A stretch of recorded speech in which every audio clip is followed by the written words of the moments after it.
So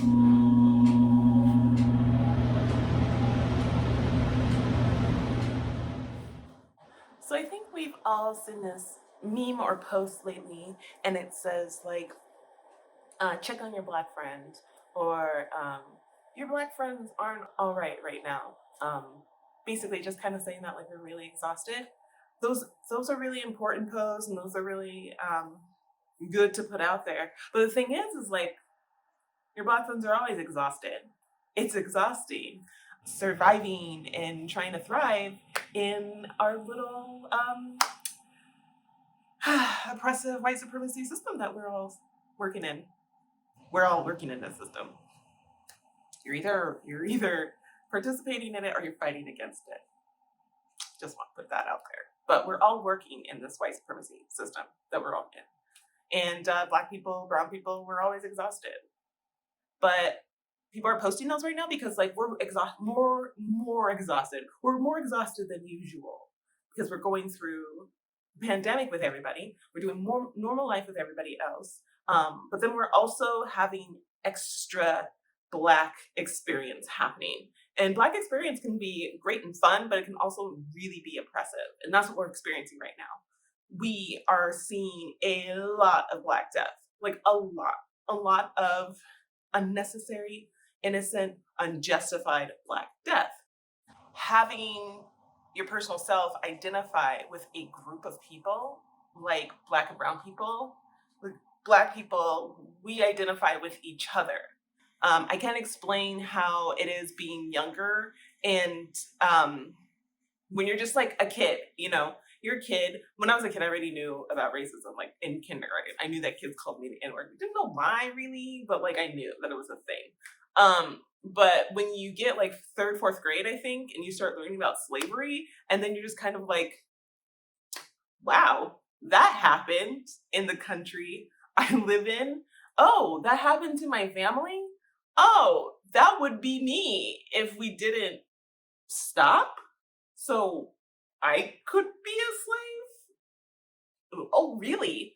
That's how the world sees me. Like, that's interesting.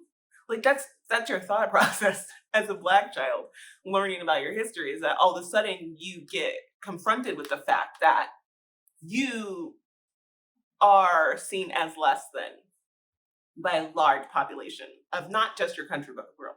And yeah, if we didn't stop, if we didn't fight for it, if my ancestors didn't like die and struggle for me not to be a slave, then I probably would be a slave. So that's why we identify with each other because it's just like if one thing happens to a black person because they're black, that can happen to you. So remember that. That's always fun. I don't want to say the weirdest or most interesting one that has affected me, because there has been several. But most recently, having Chadwick Boseman like die, him being this, being the person who played the superhero that all black people were just like, we were just so proud, we were so hyped. Like Black Panther was amazing, we loved it. We identified with it, and the person who played that figure who became an icon for Black people, Black Americans, for us to be, we're just like so proud and so excited to have that person just die and find out that he was like suffering for years, and working and struggling, and just like how Black can you get? Like he was sick and struggling, but still pushing through. Like that makes me sad. Like that's such a Black experience right there. And then I just almost lost my mind when people started making his life and his struggle. He struggled for years and they started making his life and his death about somebody else and like posting his last tweet. And it was just so disgusting because I was just like, this man who was fighting cancer for years, pushing through it, who became like an icon to Black Americans and gave us so much pride. You, instead of honoring that, instead of talking about that, you retweet a tweet of his in support of another person. You used his death and his amazing life to virtue signal. That's so disgusting. Like it made me so upset. I couldn't even like, I couldn't even express it. I couldn't even type in complete sentences. Like I was so mad. you've been there. We've all been there. But him passing away, me and my friends started discussing all of the stuff that Black Americans like deal with, and how like we're kind of dying at a young age and we kind of get really sick, and it's like, oh my gosh, you have that, like because Bozeman, he was 42 years old, and someone tweeted that you're told to get tested starting when you're like 40 for men, and he was 42 and he's been fighting it for 4 years. So there was a discussion on Twitter about how Black people should probably just constantly be tested. But then it's like, why are we getting sick so much? And me and my friend were discussing how we're currently feeling terrible, how we're currently feeling exhausted, how like I had to take time off of work for like a week because it got to a point where I was working, doing normal work, dealing with normal life, dealing with everything, period. And then, or in the pandemic, let's add that. And then I was dealing with a lot of Black issues. And my body was starting to feel my mental stress. And I needed to take a vacation. I needed to take a break. So my friend and I were discussing how Black people, we internalize a lot of racism. We internalize a lot of stuff that we think about every day. We internalize that like fourth grader who's like, oh, I could have been a slave. That's really scary and that makes me nervous, and all of those feelings, and my family was, and all the stuff that your family went through, and just thinking about all that. Like we internalize all of that trauma and all of that pain on a daily basis. And so, what is that doing to our bodies? Is that why we need to get tested earlier? Because we're the stress, the oppression, the internalized racism is just kind of having its effect on our bodies? Because we do internalize a lot, and we do have to kind of push through a lot of like a lot. I am internalizing a lot of pain as well right now. I am still dealing with my friend cutting me out of their life and so abruptly, and that having to do with my race and racial issues. I told a friend that I was just like, I think we would still be friends if I wasn't Black. I wouldn't have had to have a racial discussion or try to bring up my feelings as a Black person if I was white. So we would probably still be friends. And that's been turning around in my head. And it's just been really difficult. My friend pointed out that um, that like her as a white person, she wouldn't have been friends because she would have saw the racism and would have been like, I don't want to hang out with them. And I was like, that's true. Like if I was white and I saw the racism happening, I would have been like, I don't think I want to be friends with these people because they kind of like don't do anything about racism. They're not being anti-white enough, or slip, anti-racist enough for me. And I probably would have not been friends with them, but I don't know. That's like hypothetical and what if and how, you know. I was already going through a really difficult time as a Black person when I was trying to have the discussion with my ex-friend. And so it was a huge blow to my heart and my psyche having it turn in such a direction. Yeah, it's been really hard for me. I've been finding myself trying not to like completely like hysterically cry almost every day. I even told my friend I dreamt about it and I like hysterically cried in my dream about it. Like it's really been really difficult, and I've been like internalizing a lot of stuff around that whole situation. And it's just really hard for me to not keep going back to, would I still have my friendship if I wasn't Black? That's a lot. That's a lot I'm internalizing right now. And that's like another reason why I'm just like, I needed a break. I needed a break from I guess society or things that are going on right now. Like I needed one thing in my life to be cut off, and if that had to be like work for a few days, it seemed like even my shoulders felt a little bit like I have a few days of not this one thing.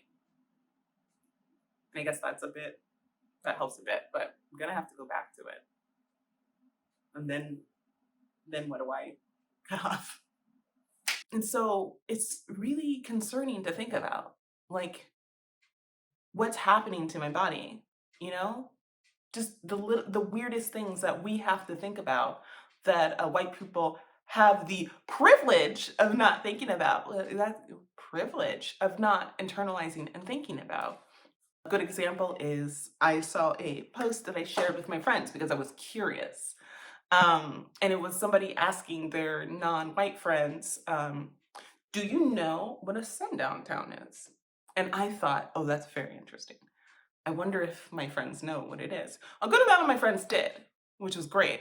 A few of them were just like, I don't know what you're talking about, but I just Googled it and I'm really mad. It's like, yeah, like we have to think about stuff like that. And I tried to like explain to my friends once we wanted to go travel. We wanted to go traveling. And I had to explain, I was just like, I can't just go anywhere. Like, I would love to go with you, I'd love to see these places, but like, I can't just go anywhere. When I first moved here, I was told, hey, you can't go to Viter.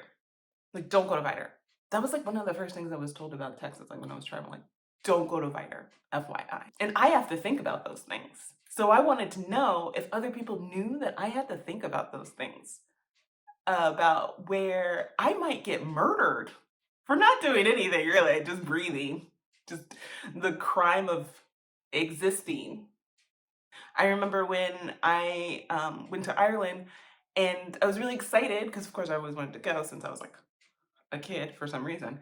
And so it was like, it was my opportunity. But then, like, I realized, cool, I gotta make sure I ask. So I asked my friend who I was going to go visit.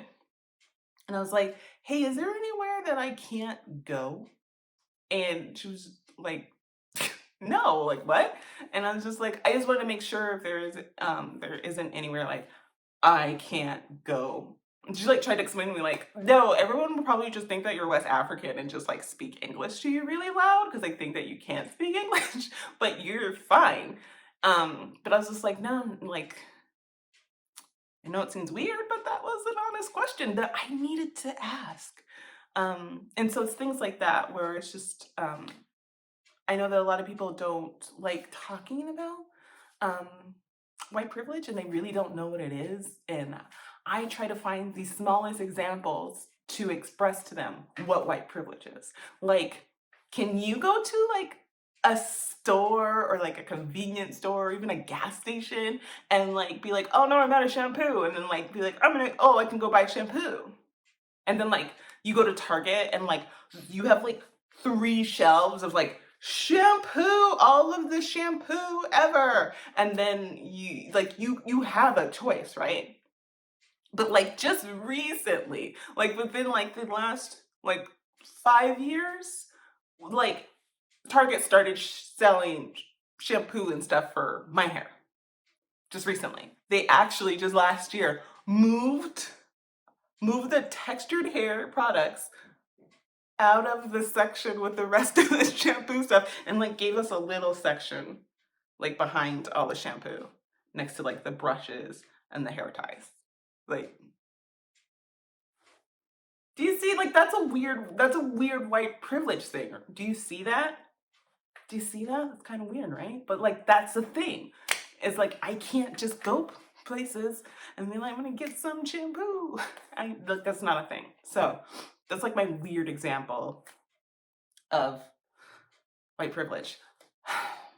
There was an interesting thing that I was just listening to, and it was talking about James Baldwin and how James Baldwin, like, he would travel everywhere, but then he would come back to America to, work and do civil rights things and issues and stuff like that. But he lived in other places.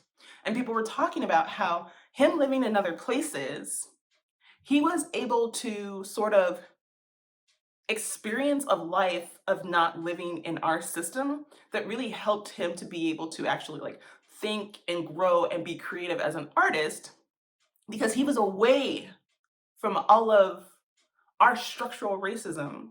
He was away from that. Like there's racism in other countries, but there is a structural foundation here in this country. And to be out of it gave him a mental freedom to be able to think, to process, to be creative, to come up with ideas and processes, and then come back and try to help more here. I mean, of course, I have been trying to leave for years, but it's really difficult. I even set up a GoFundMe because specifically, primarily wanted to leave because of being Black in this country. Like, I specifically wanted to escape our system, but it's really hard, and you have to have a good amount of money. And so I was unable to leave. And now I can't leave because we are so dumb we can't get past this pandemic and we're infested and other countries don't want us. So there's also that. But I always wanted to leave. I always wanted to live outside of our structure. And just hearing that about Baldwin and his experience and how that helped him, I just want that so much. I just want that so much. But while I'm here, while I'm stuck, while your girl is broke, I'm trying to ask myself, how do I get a bit of that? How do I get a bit of that peace of mind, a bit of that ability to breathe, to get all the structural boundaries that are put on me mentally and physically? How do I get a break from that while I'm here? What does self care look like to a Black woman?